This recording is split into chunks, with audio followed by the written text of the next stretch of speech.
British soldiers had been taunted by Boston's residents since their arrival in the city in October of 1768.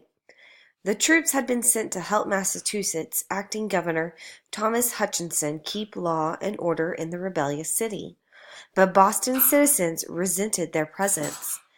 The Sons of Liberty met often to talk about what they should do. Samuel Adams felt that if the townspeople became angry enough, they might be ready to separate from the British. Small fights between soldiers and citizens began to occur with some frequency. On March 5th, 1770, events reached a boiling point.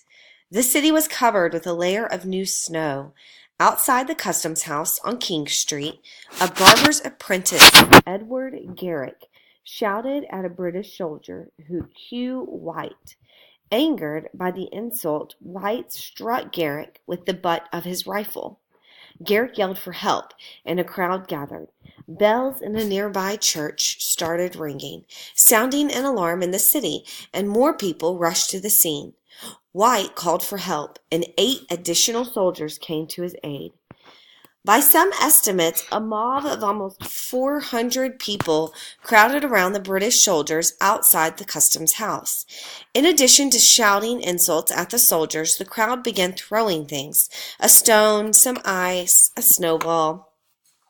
The soldiers had been ordered not to fire, but the colonists grew more menacing. One gun went off, followed by others. The crowd dispersed only when Hutchinson promised that the 8 soldiers and their captain would be arrested and tried for their actions.